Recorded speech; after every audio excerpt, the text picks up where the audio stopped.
I encourage you to check out Francisco Silva's works at franciscosilvaart.com, as well as his Zorro-related works on Bold Venture Press. But if you don't, you will learn.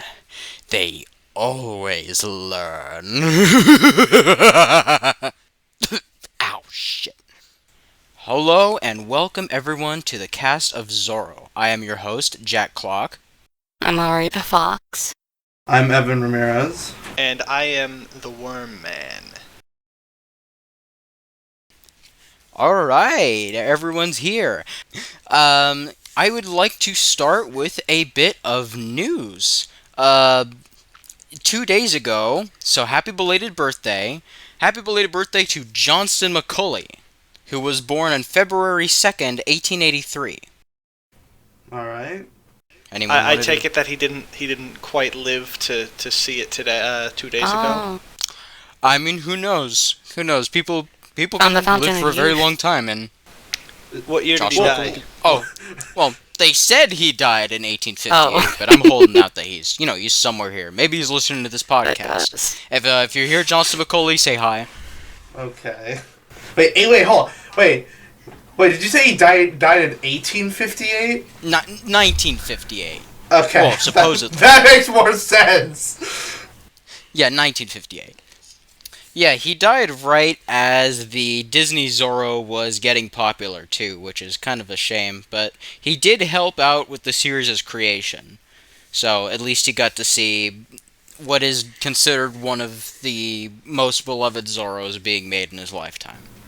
Yeah. He also including Mark of Zorro, right? Like the original? Yeah, the original and the 1940 film. He quite liked Douglas Fairbanks' version of the character, and even adding some of the quirks to that movie into his next books. Like the handkerchief tricks and all different kinds of stuff like that. Oh, I'm assuming he wasn't a big fan of Don Q then, because you didn't mention it.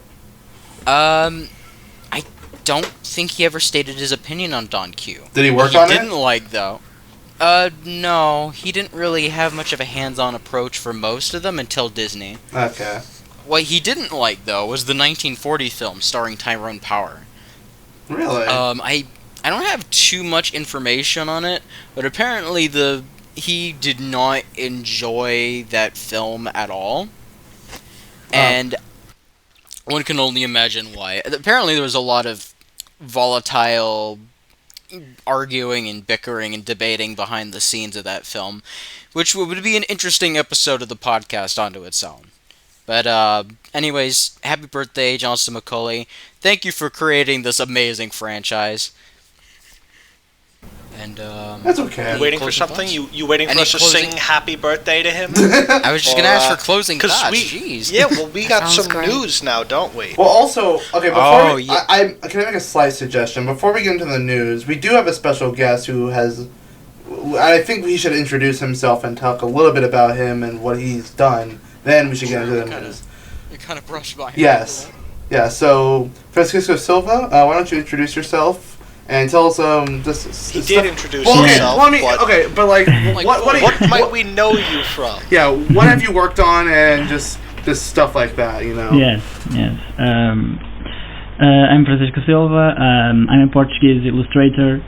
I've been illustrating Zorro books, and I've always been a huge fan of Zorro and everything related to Zorro.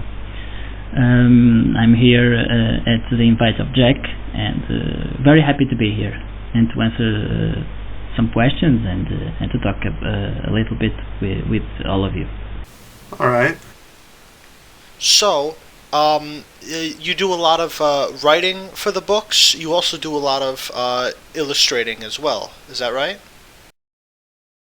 Yes. I've been doing cover artwork and in some cases also interior illustrations. That also applies to Johnston McCulley's Tales of Zorro's Old California, which is another series of books set in Zorroland. I think you might know that. Actually, my illustration job began with that book series. The first was the Devil's Dublin. Okay.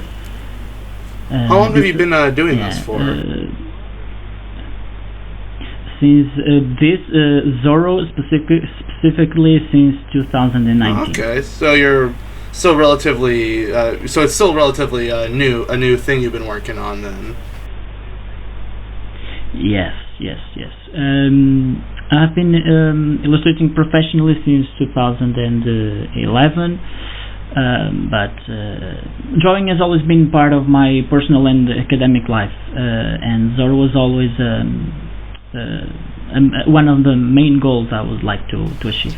And as a final question, what is your favorite Zorro movie? I was about to ask him that. Well, Zorro, anything in general. Yeah. It could be anything. If it's a TV show, if it's a particular book or comic, any piece of media. Yes, but generally speaking, people usually pick the movies. Yeah. Yeah.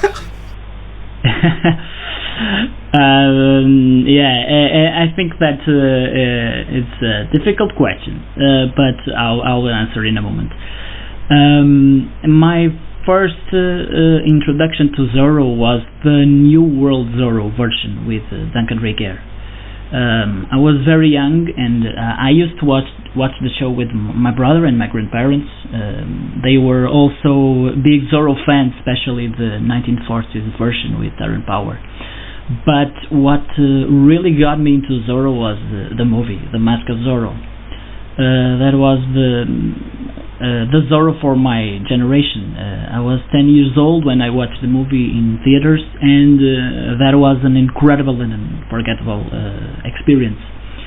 And I still remember at the end of the movie that I was so thrilled about it that I started to write and drawing my own Zorro adventures. Okay. So that movie made me fall in love with the character and what Zorro stands for: justice, freedom, ethics. So different values, and it's very difficult to me to choose one favorite Zorro because I love Doug Fairbanks, Darren Power, Guy Williams, Duncan Regehr, and Antonio Banderas. These are my top 5 Zorros. That's a good list. That's a power list. Yeah, it is. That's a pretty good list. Those are all the classics, yeah. Yeah. So, Jack, as you were saying, the news. Oh, that's right. All right. So this was not originally going to be in the episode, but this news just came absolutely out of nowhere. It's fresh. So, yeah, in the first episode, we were talking a bit about the CW's upcoming Zorro show, The Female Lead, being made by Robert Rodriguez and his sister Rebecca Rodriguez. Mm-hmm. So recently, what came to light was that the CW has now ordered an additional 6 new episodes to be made, clocking this show, at least this first season, in at 7 episodes. What do you guys think about that?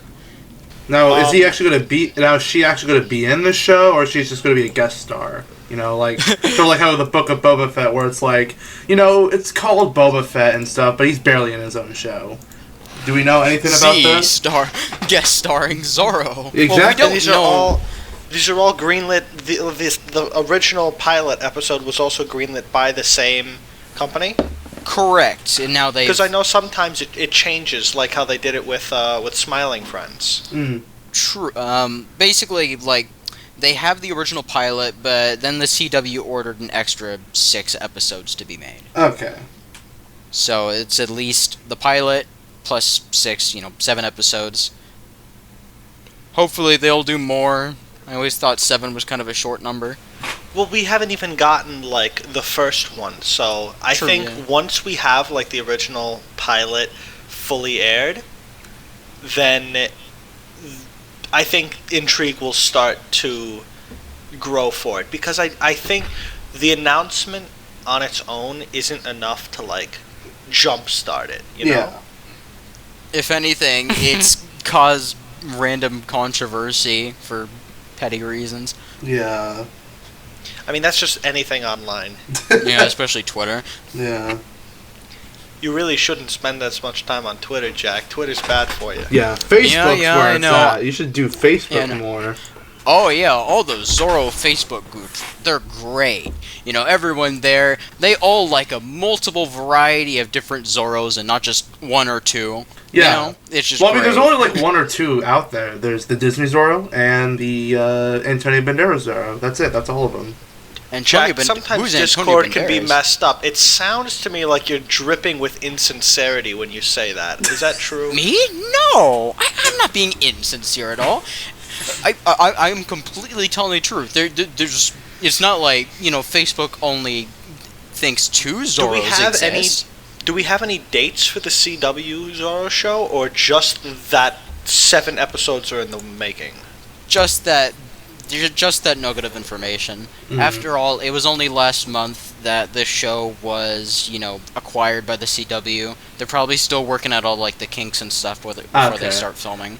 So we'll probably not be seeing the show this year. Maybe we'll luckily get it maybe next year if they're really starting production. Fingers crossed for a trailer or something. Maybe. Yeah, if they're starting production this year, most likely it'll first be airing mid to end of next year.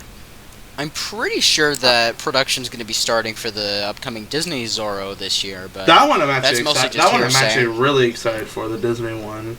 Yeah, me too.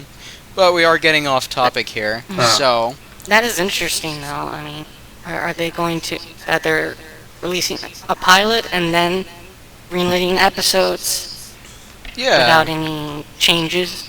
Yeah, this news came with 2 other shows having new episodes greenlit. So it wasn't specifically Zorro, it was just the CW's shows being updated and stuff like that. Yeah. But I'd like to move on to the topic. The topic that I was writing down. You know how last episode I asked for what's your favorite Zorro? Yeah. This time, I'm gonna ask, what is your favorite Zorro villain?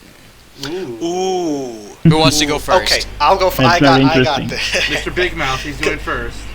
Well, here's the thing. It is hard to pick because there's a lot of good ones, but there's 2 or 3 really good ones. Yeah, true. I would say up there, in the running, is Don DeLoro.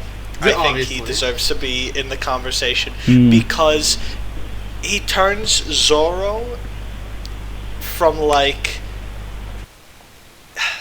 he draws more parallels to Zorro with Batman, because the whole concept of him is to create this mystery for Zorro to solve. Mm-hmm. That is... I feel like the dynamic of the movie is just so much more... It's not about beating the Yankees or beating Don DeLoro in a fight. It's about knowing what's going to happen next. And even then, he is very much a threat on his own. He has an army of Yankees. He's got the golden arrows. Yeah, he's got a spy network. He's booked really good. You never feel like, even though he barely actually engages in combat, you never feel like he's a jobber. You know that he has to be at least one of the guys with military tactics under his belt. But I would not say he's my number one. I would not say he's my number one. Who's your number one? I would say Colonel Huerta's up there as well. 1975. It's a good one, yeah. Absolutely ruthless. But I would say the one who got away is definitely the number one. I'm talking about Marsden, baby. I knew you. I knew. Peyton's gonna love this one. Peyton's gonna love it, and I think next week we're gonna have him on. But the reason why I love Marsden is because he is kind of like the shadow corporate puppeteer of basically all of his lackeys. And not only is he the only person to really have Zorro not beat, but matched in certain ways. When Zorro goes to Marsden's office to try to raid it and get the secrets, you actually feel like he's not gonna be able to get out of there without jumping off the roof. The way that he is built up to be he's just this sleaze bag. He's just the guy who's paying for the operation. But then you realize that he's actually pretty smart and also trying to deduce who Zorro is as well. Yeah, he's and the fact that by the end of the movie he does not get caught. Mm-hmm. That to me is big. Sorry, you go. For me, if a villain gets away, and I don't believe there's ever been a sequel to that, but if it creates this, situation where Zorro did technically win, but it's just the battle, it's not the war. Because many times at the end of a Zorro movie, it's like, oh, you beat this one person, their entire regime will now crumble, and everybody will now be on your side. And now you know at the end of this one, Marsden's still out there. He's still a bad dude. Yeah, I was gonna say, his last scene is just him laughing at the information that James Vega is Zorro, so now he knows who his arch nemesis is. And even though James Vega, yes, he did kill El Lobo, yes, he did apprehend all of the men in, the Yucatan Railroad, but Marsden's still out there. He's still able to pull the strings, and he still knows who James Vega is. And I just so wish there was a sequel to Zorro Rides Again. Maybe we could get someone at Bold Venture Press to write up a sequel. Here's the thing, though. That would be a great choice for a main villain. Problem is, he's not a bad guy. He's not. Oh boy. He is, in my opinion, one of the best. He's misunderstood. Okay, he's not misunderstood. He's trying to basically rip out. I think it was not the life savings, but the aquifer for a railroad or something like that. Basically, the whole plot is that he wants to take over the production of the California Yucatan Railroad, specifically so he can profit off of the work on the railroad. And basically, he kills, threatens, and intimidates people with his band of mercenaries.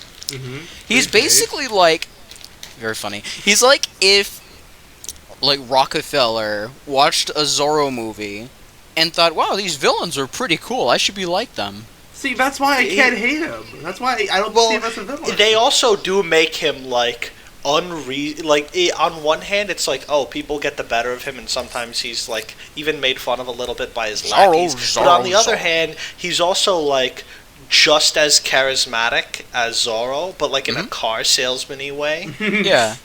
He's not made to be a character who you despise and want Zorro to beat the way that El Lobo is in that movie, but he is still a villain. Yep. That part is absolute. I'll agree to disagree. What's yours? What's yours then, Evan? Come on. Yeah, what's yours? Come on, man. Okay, wow, putting me on the spot. It's hard, right? Because Don DeLoro, great villain. Love him. I think it was before, when I was first getting into all of this, he was probably before I saw my favorite Zorro movie, I was like, yes, he's the one. He's the one on top. He's the best. Because he's just so charismatic and stuff. You just want to keep watching him. He's just entertaining. We will talk about him again. But I want to say he's my favorite, right? Another good villain would be Captain Love from the Antonio Banderas movie. He's a great villain. We talked about this last week, dude. We talked about Captain Love. I know. I don't need to go into once again, agree to disagree. I don't like him. I think he's a very menacing villain. He pickles heads, and I respect that. But he's not the best. In my opinion, and I have a bias because this is my favorite Zorro, but Colonel Huerte is my favorite Zorro villain. I knew it. I predicted it. I know, because it's my favorite Zorro movie, and it has my favorite Zorro villain, because he's perfect. Sorry, continue. No, what are you going to say? I want finish your thought. Oh, I was just about to say, I had an 80% prediction. It was you had an 80% chance to say it was Colonel Huerta in my head. What was the 20% then? Don DeLoro. Oh, okay, so you got both then. Colonel Huerta is an amazing villain. Zorro 1975 is just an amazing film altogether. And we went over it a lot last week, and I don't want to retread on everything. But there's just something about him. He has a very similar charisma to Zorro, except it's not charming. He's evil, but he has a charisma still. Whereas Zorro's he's a good foil. He's a very good foil. They clash. I would say they're total opposite. Not total opposites. They're equally matched in sword fights. They're both very cunning and smart. You feel in an alternate universe, Colonel Huerta might have been Zorro. Yes, exactly. If the roles were switched around, where Don Diego was the villain and Colonel Huerta was Zorro, I could see that because they are very much entwined with one another. You can't have a Zorro without a Colonel Herta. You can't have Colonel Herta without Zorro. That's how I see it. And they just play off each other really well. And also just Don Diego just messing with Colonel Herta almost the entire movie is just a joy to watch. Because even when Colonel Herta is like, yes, I figured this out. This Don Diego, this guy, well, not Don Diego, this guy, the governor, is Zorro, and I got him. And he's like, oh, yeah, no. And he's like, oh, but look, I've been in the cart the entire time, so get out. And I'm like, he's like, wait, what? You can't be kidding me. Like, even he gets so close to figuring it out, and then he has everything shattered in front of him during the fishing scene. But coming in the end, when he reveals himself, you see that smile. And it's like, even though he's probably going to lose this fight, he won because he knew who Zorro was. He was never wrong. It's just, he was outsmarted. And then, he dies. Also, he is one of the few Zorro villains that takes it above and beyond and he shoots the priest. Yeah. Like, most Zorro villains, they just whip the priest, beat the priest, threaten the priest, blah, blah, blah. No, he just shoots the guy. Yeah, he kills the priest. Yeah, Colonel Huerta actually has a decently high body count in that movie. So it's not just like the bumbling Capitan who's always like, "Oh, I'll get you, Zorro." Like, no, he has blood on his hands. Yes. Ari. I feel like I'm just gonna be copying Crowman here. Cause mine were in Colonel Horta, and then it was Captain Love. I haven't seen as many Zorros as some of the people here. So those are the two that stood out for me. Captain Love isn't like the main villain of the movie. Yeah, it's he's like a lieutenant, but he's a fun mid-tier opponent. Yeah. And he's very hateable and sadistic, but he still, drives that plot for Banderas' Zorro forward.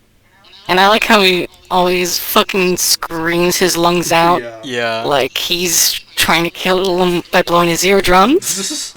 He's got nice hair. Yeah, I like him. And then for Colonel Horta, and then 1974, I think. 75. Film? 75. Oh, this is 74 where I was reading it. But anyway. There's a really big fight scene at the end he offers there. That is, as far as final villain duels go in any movie, that one really stands out as just being completely memorable, giving Zorro a hard time.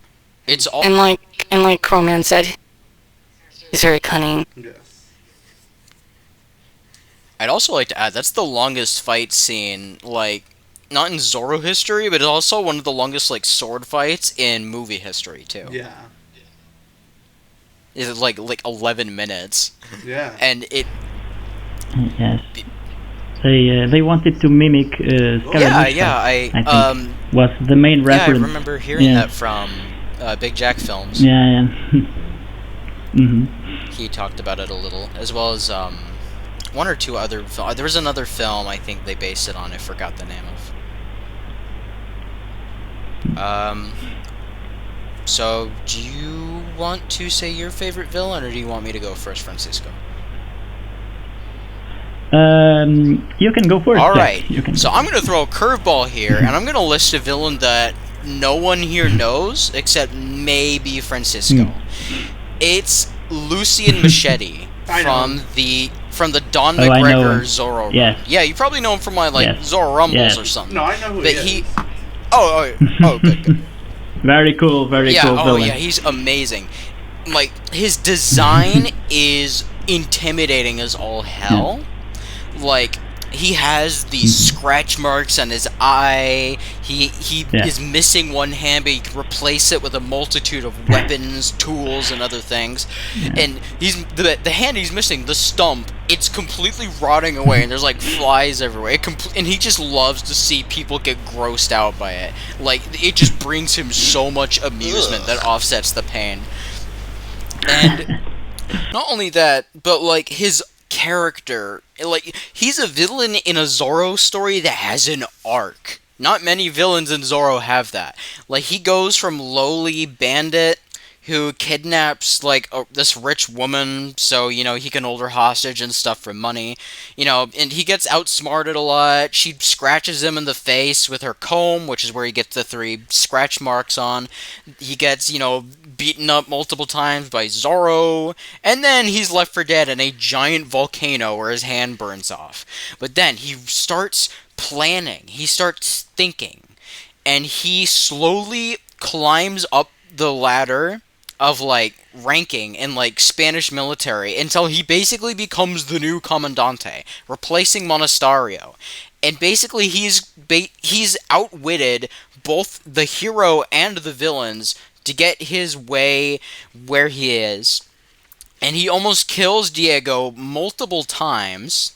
He basically has Diego and Lady Rawhide, which is a character I don't care much for, trapped in this one tiny room where there's soldiers surrounding them everywhere. He has them where he wants multiple times, and when they manage to get away, because, it's a Zorro story, he doesn't care. He was just so happy that he put Zorro on the ropes, just like Zorro did to him that last time. And then, in Montezana's, something like that. Matanzas. Which is a Matanzas. Matanzas, right? Yes. In Zorro yes. Matanzas, which is the sequel, Lucien Machete literally outplays Zorro into almost having the people hate him. Because he's convinced the people that, I'm a hero of the people, and, I'm way nicer than, Monasterio was. I'm really sweet and kind and stuff. And then, when he basically causes all of the problems in that comic, and almost kills Don Alejandro indirectly, and Zorro threatens to kill him because he knows what he did to Alejandro. He's like, well, why are you threatening me? I didn't do anything wrong. I saved Alejandro's life, actually. You're looking really evil in front of everyone else, Zorro. And Zorro has no choice but to stand down and let Machete do what he wants. And that's why I love that character so much. He is someone who is capable of breaking Zorro mentally. He knows for a fact that he can be beaten in a physical fight by Zorro. It's happened to him before. But he does know how to manipulate Zorro in ways that no other villain can. And that's why I love him so much. I guess honorable mentions do go to Monasterio from Disney Zorro, because I think out of all the generic, like, evil Capitans and stuff, I think he's the best written, most charismatic, and I would disagree. Disagree. Out of all the generic Capitans, I would give that to the Alcalde from Gayblade? From the Gayblade, yeah. Oh, Esteban, yeah, he's great. He's funny, but he's not he's a comic relief villain more than anything. Yeah, definitely. He doesn't quite pose a threat to Zorro, but he's so memorable. He is. He's very entertaining. If we were talking about before, like, why Don DeLoro is so good, and why it's like, figuring out Zorro and having Zorro on the ropes, one of my favorite scenes, period, is where Zorro just, like, goes back home and he's like, but you see, Zorro hurt his leg. Oh, but mine is fine. Then you wouldn't have no problem getting up and walking and jumping and running and walking and jumping and running. And a walking and running and a walking and running and jumping in place and a walking and running and jumping in. Yeah. It's a great scene. It's a great villain. He doesn't need to be threatening for him to be a good villain, because he sells the environment of the story very well. He does. Alright, so that pretty much leaves all of us except for Francisco. Yes, I have two favorite villains, and before I say the names, it's funny that we are talking about the villains, because there's an upcoming project that will honor all the villains, all the main villains of Zorro. It's coming very soon. Yes. My favorites are Don Rafael Montero and Captain Monasterio. Don Rafael Montero, because I think it's a multi-layered character. I also think that resembles the most classical enemy that Zorro can have. But he also has this side. I'm not going to say good side, but he raised his daughter, Zorro's daughter, and he says he has a vision.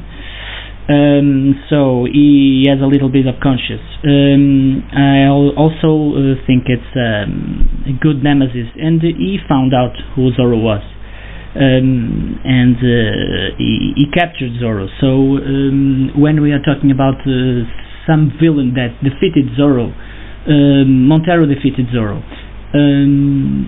Monasterio, he reminds me a lot the Alan Rickman's Sheriff of Nottingham from Robin Hood, Prince of Thieves. I think he's a show stealer, and I think that was one of the main reasons Walt Disney put him a little bit aside from the show. He always been very dashing, very intelligent, very cunning, and I'm still remembering that what he said about Coronel Huerta, which is also a great villain. But I think Monasterio, if we inverted the roles, he could actually be a hero. Yes, I think that's another example of that. And yes. I think that maybe if they didn't cut out Monasterio from the show, I always felt that in some point he will return and will help Zorro in some way, and I think it's a great villain that could be a hero in another universe. I did want to add on with Monasterio, because I think that a lot of side material that he gets humanizes him quite a bit. Like Zorro and the Irish Colonel, which I know you partially had a hand in, especially with that beautiful cover art. It's just so amazing. Thank you. That was a very nice story. Yeah. Very nice story. And yes, it brings back the Monasterio. I haven't completely finished it yet, but from what I've read, it's really good at humanizing Monasterio, at making a plausible reason why he's so villainous, and it almost, in some cases, it actually does make me feel sorry for him, because, without spoiling the book for anyone, basically, Monasterio has had a pretty hard life, and no one's really bothered to try and help him, so he just kind of spiraled into this, angry, hateful, he's just angry at the world, and, lashes out at everyone around him because of it. And Diego suddenly has this new perspective on the guy he's been clashing swords with, and it completely shakes his worldview. And I just think it's so interesting. Yes, I think that it's a book that explores a lot the Monasterio. We are presented with a side from him that we didn't know, and it's very interesting to see that side of Monasterio through some of the without spoiling it, but through the eyes of the Irish Colonel, yes, which is his friend. It's very interesting to see this villain, this charismatic villain with a past. And sometimes I agree with Jack, what you said. Yes, we can feel sorry from him. We can actually understand him. Yes, and this book does it very well. Yeah. I'd argue that Montero is also... I do agree that he has a somewhat gentle side to him. I see that you like more of the less, completely evil villains, and I think that's pretty cool, actually, because there's not a lot of them, but the ones that are there are pretty interesting. Montero, yes, he is, pretty awful most of the time. He did try and murder 3 innocent people just so Zorro could show up and have his final fight. But at the same time, he treats the daughter of his nemesis with he mostly treats her pretty decently. Like, yeah, he makes her all, oh, you have to be ladylike, you have to be like this, you have to be like that. But at the same time, it does show to have some kind of, like, care for her, which I think is super interesting. And even, like, when his subordinate, Captain Love, is like, hey, what if we just blow up all the witnesses so Santa Ana can't find out what we did? He's like, wait, what? Like, you can see it in his eyes. He's like, what are you talking about? And Captain Love says, we have to leave no witnesses. And the Charo asks him, what about the workers? Yeah, I mean, he still goes along with it anyways because he's a bastard, but still, he does hesitate. He's like, oh no, who have I hired? Yeah. Yeah, I do think he honestly loves his, daughter, kidnapped daughter.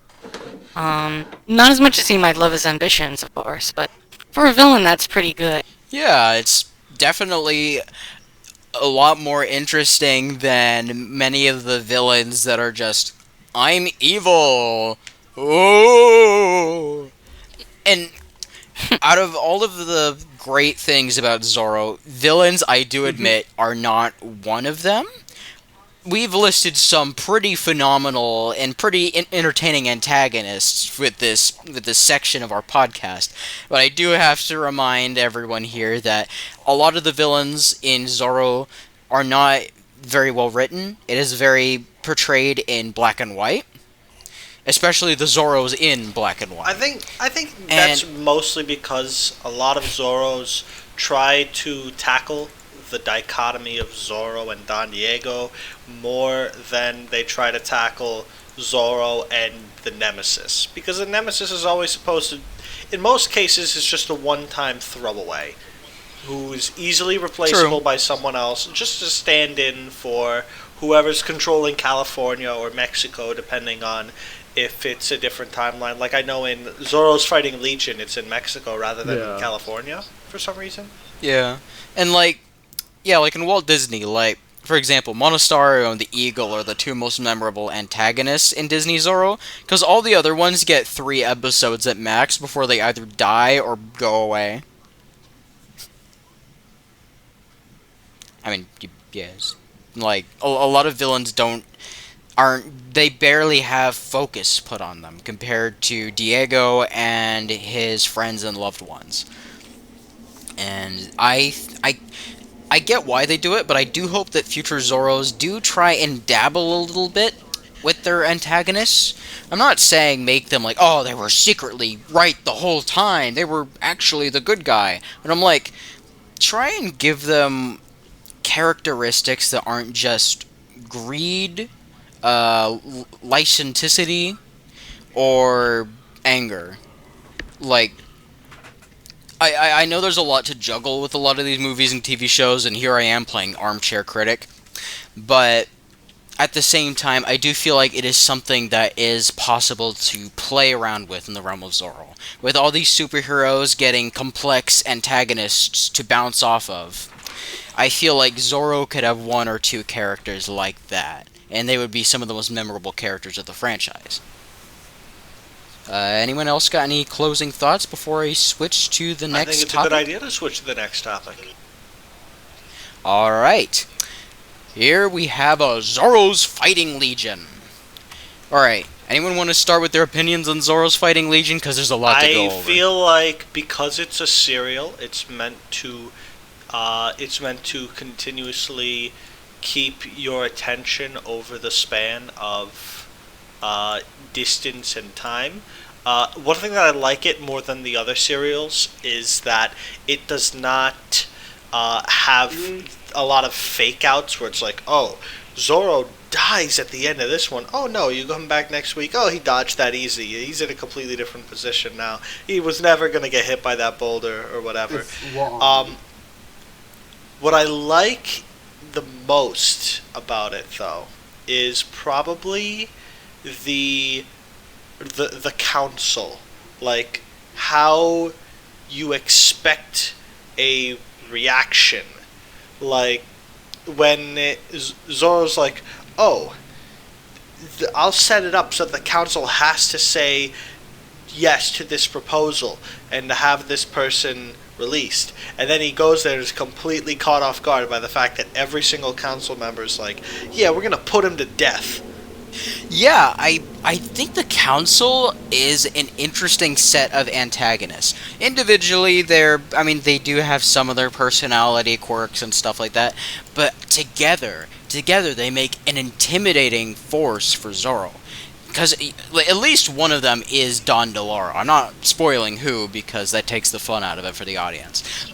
Someone, if you haven't seen it, go see it. It's free on YouTube, and if you want to pay money to do it, then it's on like a few places like Amazon or eBay or whatever. But the council, like them and Zorro, they almost feel like they're playing some kind of intricate board game. One side makes the move, the other side calculates how to counteract that move, and then makes their own. Repeat until Chapter 12. And it feels way more suspenseful than many of the other Zorros. Because even some of the other more intense Zorros, they do not have this feeling of impending doom. It's always Zorro makes the move on the bad guys, and the bad guys have to react. Or sometimes the bad guys make the move, and then Zorro has to react, but it's never like both sides doing the same. It's always one or the other. And I think that's what makes the council very interesting. In other Zorro, I can't believe I'm forgetting which one it is, where Zorro's like listening in over the radio, and so he knows Zorro rides again. He knows like every move that the villains are going to make. He has to inference himself to read between the lines of the council for a lot of his like next actions, and sometimes he's just wrong. And I love that. I love that he's not nearly as invincible or infallible in Zorro Rides Again. Not Zorro Rides Again. Zorro's Fighting Legion. Oh yeah, he gets his... Yeah, like his descendant, he has the luxury of modern, at the time, technology on his side with the radio. Diego has to do everything himself, or with his Legion, and he gets his ass kicked a lot. I used to complain when I was a teenager, and I was first watching Zorro's Fighting Legion, that I thought Zorro was weak. Now I realized that he's not weak, he's just realistic. This is what someone like Zorro would probably be. He's someone who can decently hold his own in a fight, but someone somewhere along the line is going to get lucky, throw a basket at his face, and send him plummeting down an elevator shaft. Now, the fact that he gets back up is pretty, indicative of how powerful Zorro is despite all of that. And I think that's where the true power of that version lies. He is resilient as all hell, and he can take a beating. As Don DeLoro, he is a great villain. Would you want to talk about Don DeLoro, Worm? Because I know you have a lot to say. I wanted to have someone else talk about Don DeLoro, because one thing that I like to bring up a lot on this podcast, and hopefully we'll continue to do, is bring up space. Because I'm a little bit of not a filmographer or anything, but I do like to study film and how space is being used. One of the few times that we see things that are underground is generally from the eyes of Zorro. Zorro's cave is like number one in terms of where do we have an underground space.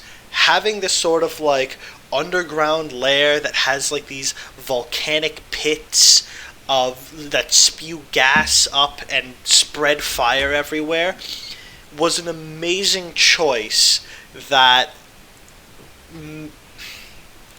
how do I put this?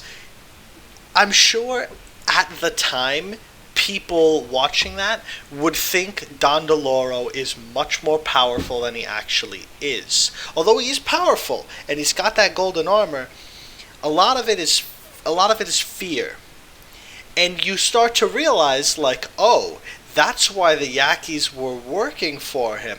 Because if I can be convinced that this guy is crazy powerful, has some kind of mysticism about him, then obviously the characters in the serial are gonna think that he's that powerful too. And that's not even to mention all the mercenaries and spies that he's recruited and planted into the Mexican government.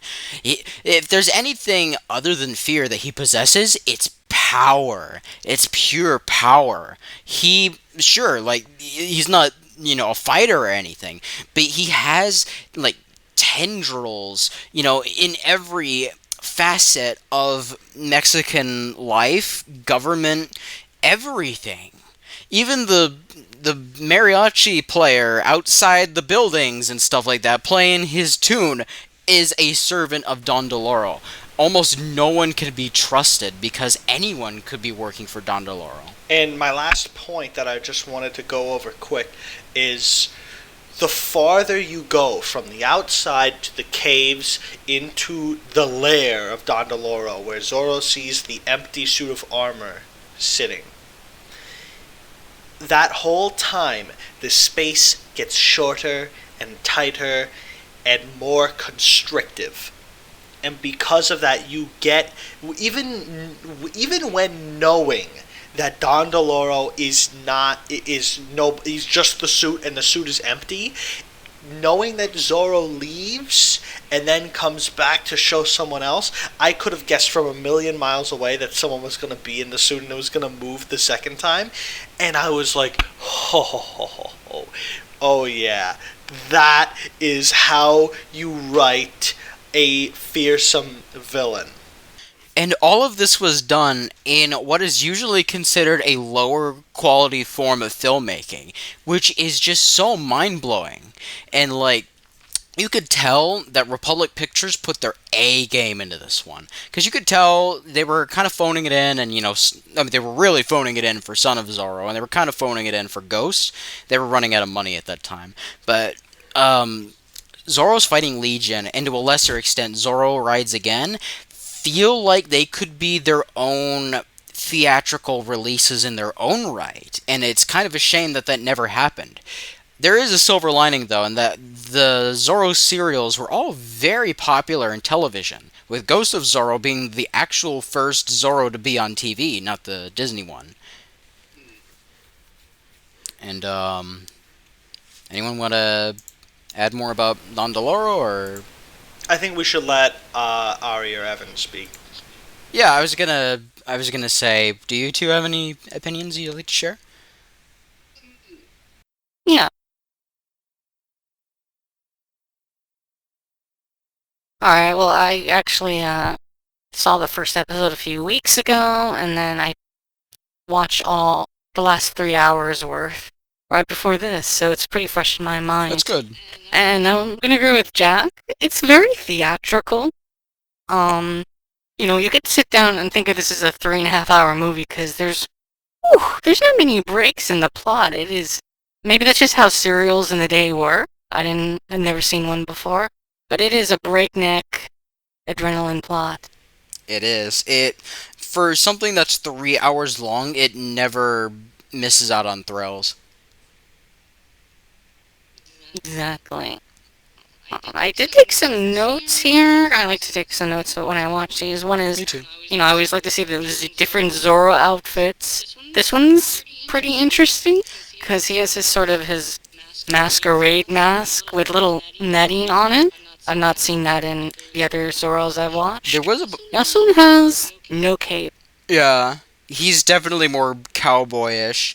I'd like to add, that I think the reason why his mask is that way is so they could hide the stunt performer.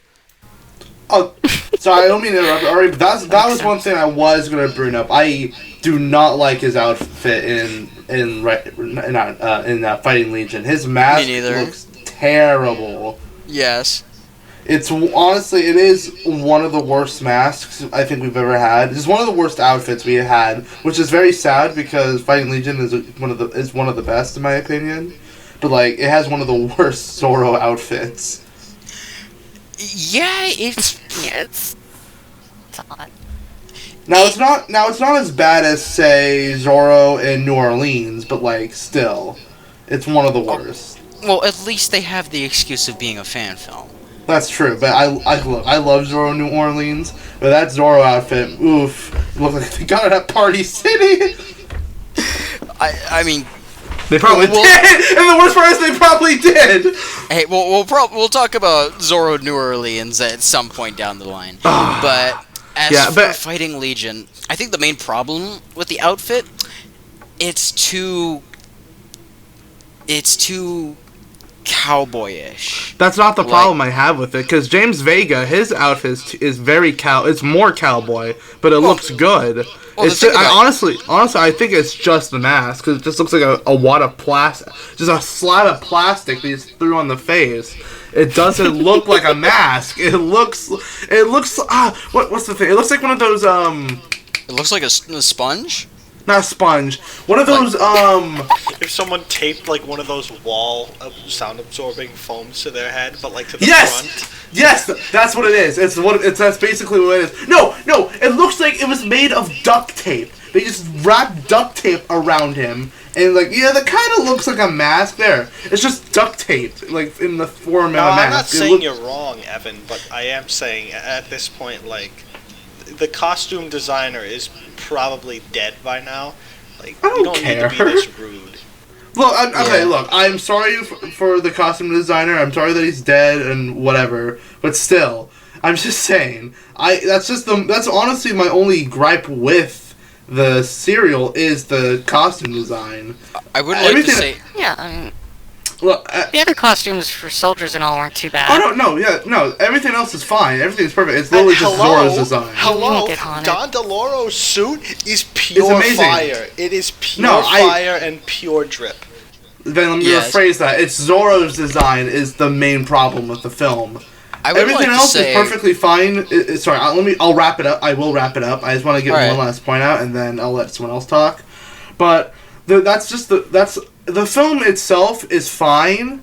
It's long and stuff, and a lot of characters are just kind of there and don't really have much purpose other than like Zorro, Don DeLauro, and all that other stuff. And it suffers a lot of faults that I can't really blame on the film. It's just of the times, kind of like how it's kind of cheesy and all that stuff. None of that stuff is on the side of the film's fault, but really the only thing I could say that is an actual like flaw to the film, to the serial, is Zorro's design.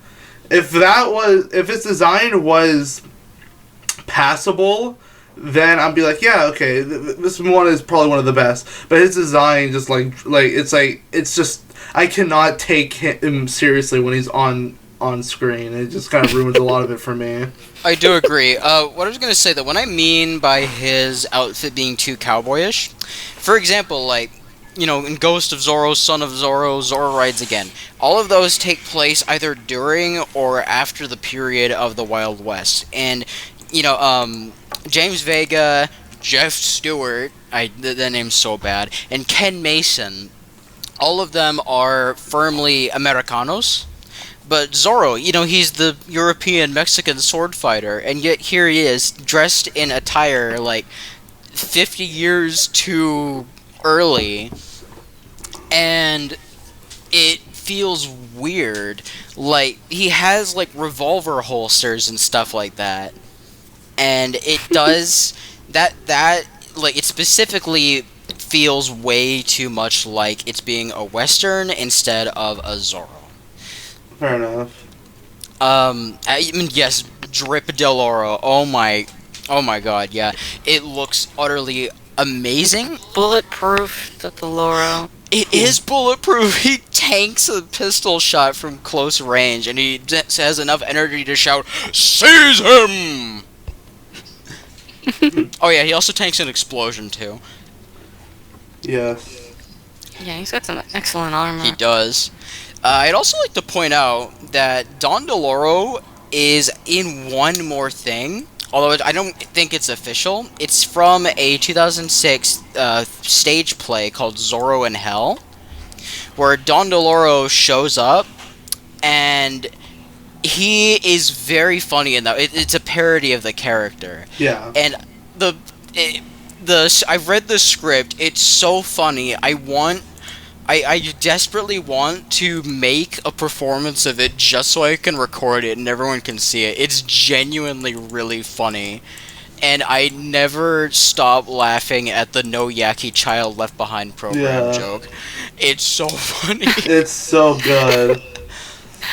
But, I mean, that's not Zorro's Fighting Legion. But, does anyone else have anything to say before I move on to the next topic?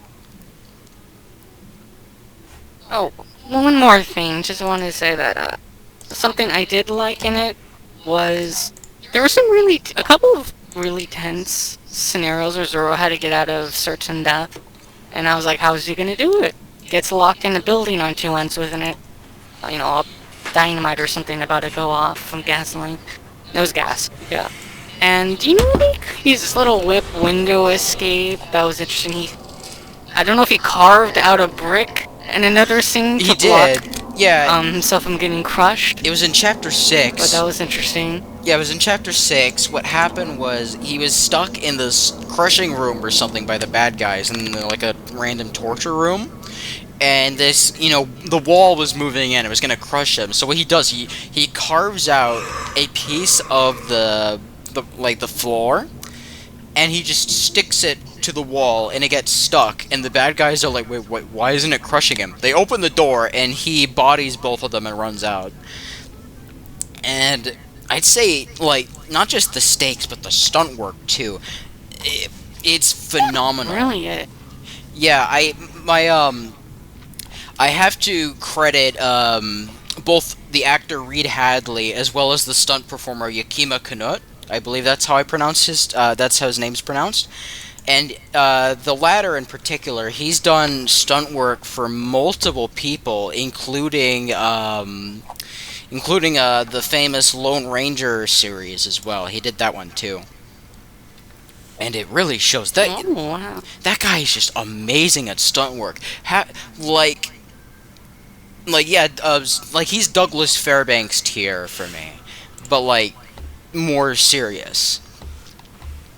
And, I guess there is one more thing I'd like to say. I like the Legion aspect of Zorro's Fighting Legion. Originally Chris Capistrano, Mark of Zorro, stuff like that. It's played around, Zorro has, his own little army of dudes now, and they got masks and stuff like him. But Fighting Legion takes that one little concept and stretches it out into a whole movie. And it's genuinely the only Zorro war movie that I could even think of. It feels like Zorro is actively fighting a war against an enemy army. I think the only one that could reasonably consider to be the same is a random Italian Zorro from the 60s. And I just think that's what makes it so unique compared to a lot of its contemporaries and even the modern stuff. I'll add on to that. Sorry to cut you off, but it's I've been also talking another movie where it's although obviously the villains dislike him, the villains can't there's at no point do you feel oh, everybody's out to get Zorro. No, it feels like everybody's out to get the villain, but nobody knows who or where they are. Mm-hmm. Yeah, because the villains, they all have their own agenda, too. Zorro is just a thorn in their side. But it's one of the few movies where Zorro is not, public enemy number one. Yeah. By the way, Aria was going to say something. One more thing from my notes, and I'm surprised no one's brought it up. It's just the magic arrows in this serial, where anytime someone tries to confess, there is an assassin that knows when they're about to say it at all times. And there's this hilarious little boing sound from the arrow. Yeah, and Don DeLoro, he also tries to spear Kala through the chest with one at near the end, and I'm just like, oh my, is this like the Swiss Army arrow? It's stated that like these things are actually made out of gold too. Like, how do you make something made out of gold so powerful? Is Don DeLoro operating by Minecraft rules? I know I'm poking fun at the film a little bit here, but like, it is really good, and it has a lot of creativity, you know, with these golden arrows and stuff. Don DeLoro is a completely new fabrication, and I can only imagine how much time it took to, you know, go into all the lore and, you know, and like the story behind him, you know, his motivations, everything like that.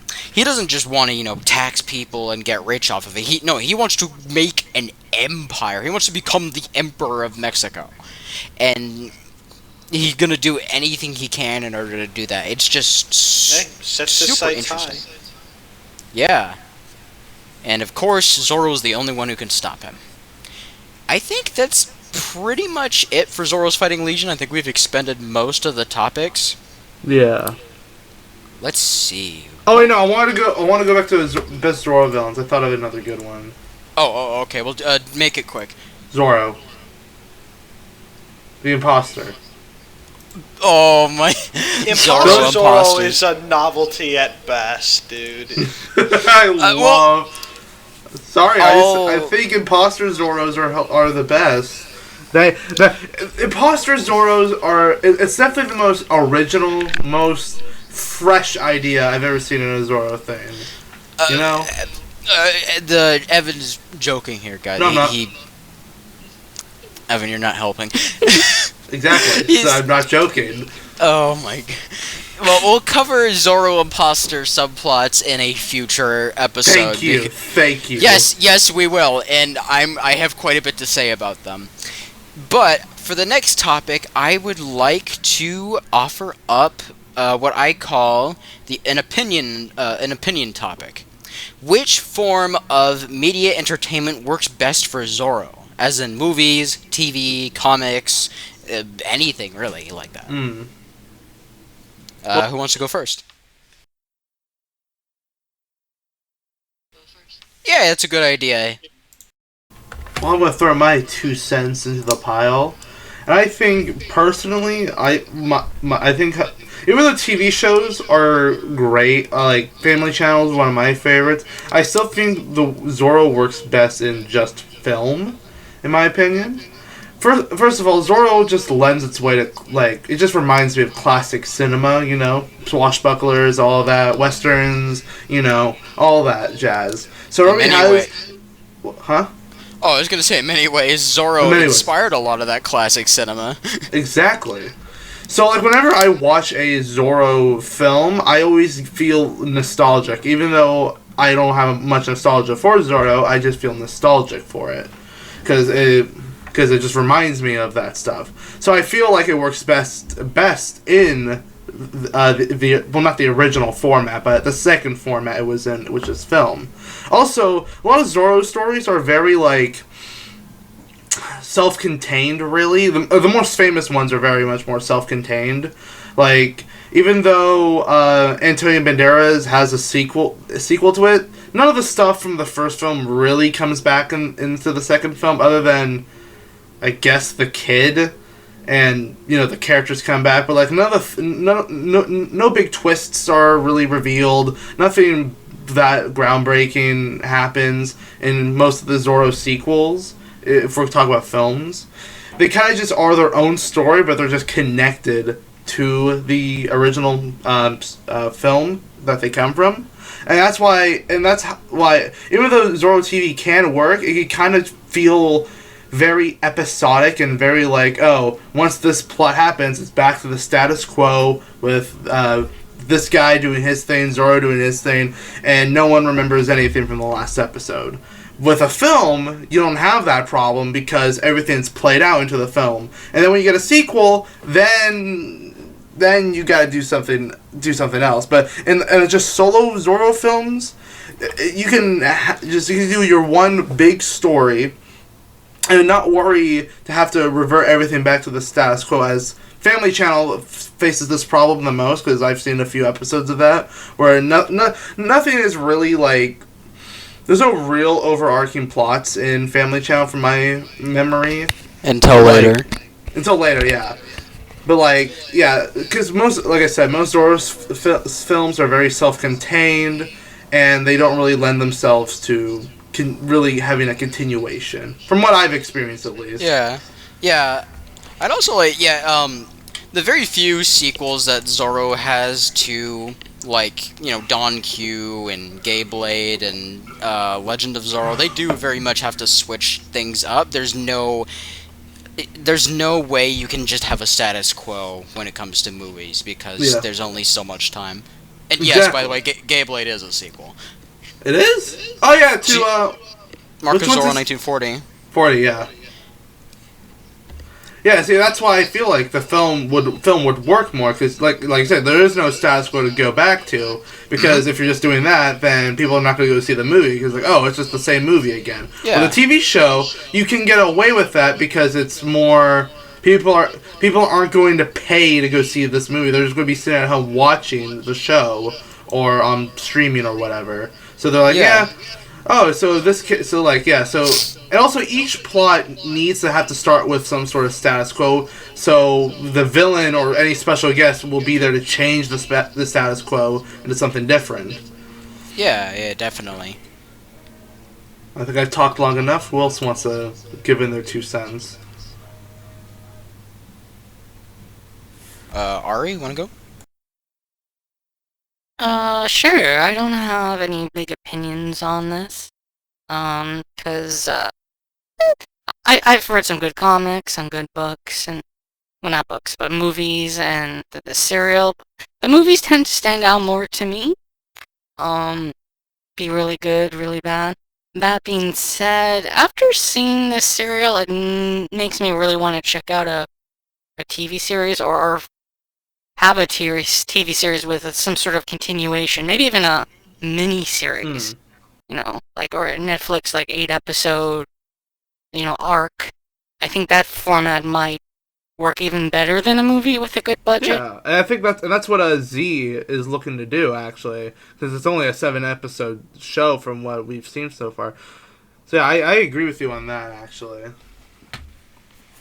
Yeah. I guess I'll go next. Well, Ari, did you have anything? Oh, hold on, Ari, did you have anything else you wanted to say? Or no, that's it. Okay, I was wanting to make sure we weren't cutting you off. Yeah, I'll just go next. Let's see. This is super tough because I'm the guy who's consumed almost all the Zorro media.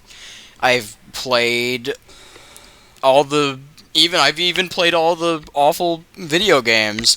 You haven't played all of them. All the ones that are physically possible to play. Okay, there you go. Good way to refer to it. But I'd have to say that judging by the best Zorros, in my opinion, I'd say that comics are the best way. Because judging by some of the best ones, Dynamite Comics, the American Mythology run, even the wackiness of Don McGregor's run in the 90s, comics offer such a versatility that, you could have a serious Zorro comic. You could have the first act of Zorro 2008. You could have something ridiculous that offers a bunch of wacky, fun characters like Don McGregor. You could have something in between, like American Mythology, that even plays into horror elements that you're not going to see outside of the comics. It basically does a lot of stuff other mediums are too afraid to do with the character. Because most of the time, Zorro is pure action, Zorro is romance, Zorro is comedy, sometimes it blends and stuff. But you're never going to see Zorro fight Cthulhu. You're never going to see Zorro, dying and the Lone Ranger, avenging him. You're never going to see Django and Zorro shoot a guy who thinks he owns Arizona. Well. Never say never. But in any case, Zorro in the realm of comics, I feel like he's able to fully explore his potential. In the, favorite villain section, I mentioned Lucien Machete. I don't think that it's even possible to do him outside of comics, because first of all, how the hell are you going to do the arm blade cannon thing without intense amounts of CGI or practical effects or something like that? And second of all, I just feel like his design, it just works so well on the pages and stuff like that. I think he feels like a well-made comic villain, and it's not something you'd see in, a TV show or a movie or anything else, for example. It's something that only could have been made in a comic, and only made by someone who has, crazy amounts of creativity, like Don McGregor. And then you have, for example, you're not going to see, Zorro battle against zombie conquistadors and a jaguar brojo in, the TV show. You're only going to see that in the comics. And I think it offers it because, there's no expectation, so you can take the character anywhere in that realm. I think books also offer some really great perspective into Zorro. It also helps that the first Zorro is technically a book. But I think comics are generally the best.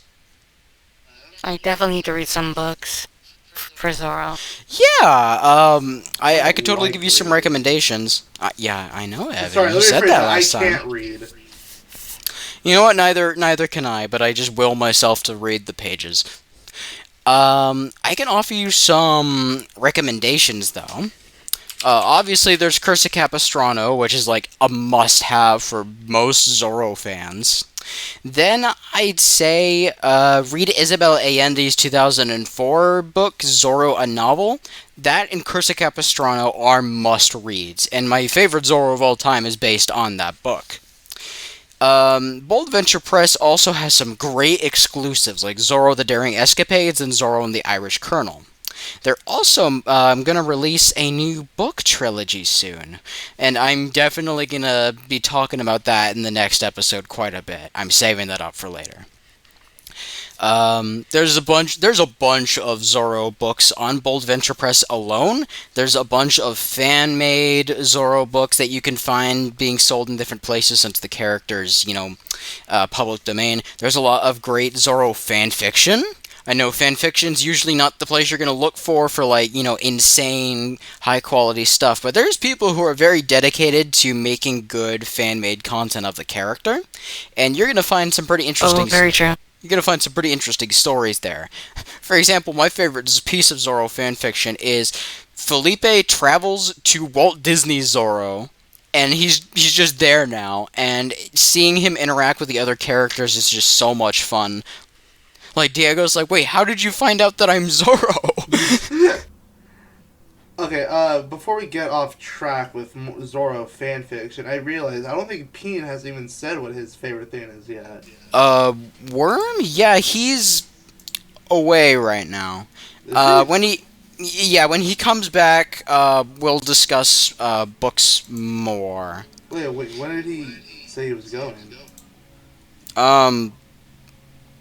Let's see, at like a few minutes ago. Oh, okay. Oh, he said. Why... Oh, he says he's not gonna be coming back for a while. Oh. All right. Is there anything you wanted to add? No, not really. Anything you guys want to bring up, like anything Zorro related, before we close out? Zorro, more like Zero. Oh, got him. Got him. All right, this has been Jack Clock, and this has been Ari, and it's been Francisco Silva. And Worm's not here. This has been Worm. There, I did this.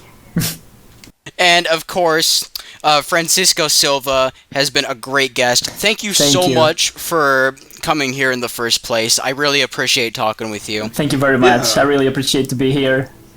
It was a pleasure. Yeah. Yeah, everyone go check out his art. Thank you. Yeah. Thank you very much. His art is amazing. I recommend that you check it out. He's even done some writing, too, for Bold Venture Press. Yes. And I recommend you read some of that, too. Alright, everyone. It's been a pleasure. Signing off.